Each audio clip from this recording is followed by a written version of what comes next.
Nama saya Mariko. Saya adalah seorang ibu rumah tangga dengan satu anak yang masih berumur 7 bulan.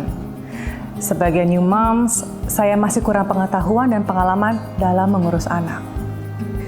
Khususnya ketika si kecil menangis, saya masih suka bingung bagaimana menenangkannya karena seringkali ia rewel. Ditambah, saya sangat lelah setelah mengurus rumah seharian.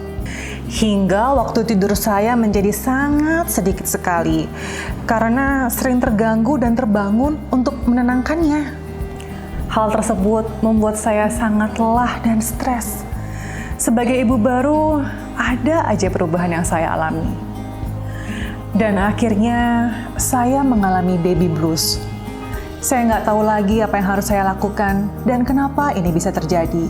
Saya juga bingung kenapa ASI saya yang keluar sedikit, bahkan sampai seret. Alhasil si kecil kekurangan asupan dari saya. Saya melihat juga kenapa anak saya terlihat kurus sekali. Maka dari itu saya coba untuk timbang dan ternyata berat badan bayi saya tidak bertambah.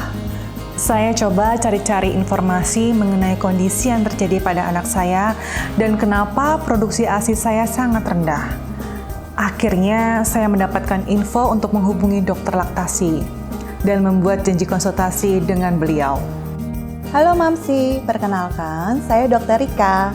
Saya dokter laktasi dan telah berpengalaman selama 11 tahun. Dok, kenapa ya? Bayi saya tuh rewel banget. Dan akhir-akhir ini psikologi saya jadi gampang banget terganggu. Sebenarnya nih Mamsi, ada beberapa faktor yang menyebabkan bayi ini menjadi rewel.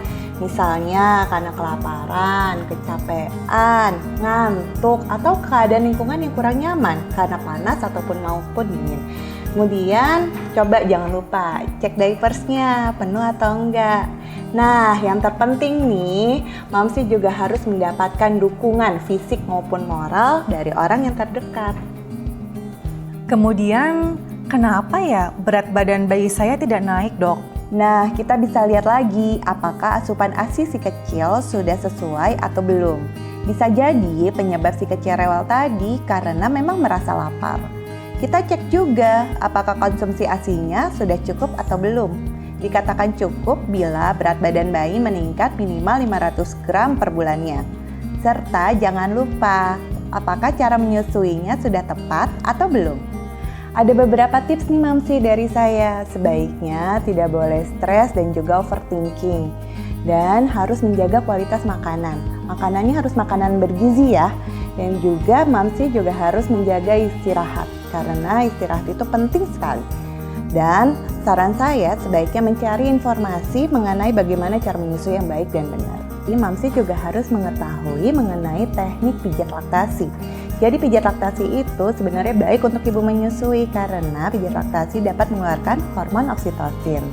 Nah, untuk memperlancar produksi ASI juga, Mamsi bisa mengkonsumsi ASI booster yaitu Herba Asimor. Asimor membantu meningkatkan kuantitas dan kualitas ASI loh Mamsi dengan kandungan daun katuk, daun torbangun, dan ikan gabus. Asimor sangat cocok untuk Mamsi yang sedang dalam tahap menyusui. Setelah mengonsumsi Asimor, produksi ASI Mamsi akan meningkat dan menjadi lebih berkualitas. Mamsi juga akan menjadi happy karena sekarang si kecil tumbuh sehat, tidak rewel lagi, tidur pun menjadi nyenyak dan bertambahnya berat badan. Mulai sekarang nih Mamsi bisa konsumsi Herba Asimor. Terima kasih, Dok. Ini akan sangat membantu para Mamsi seperti saya. Mulai saat ini, saya minum Asimor.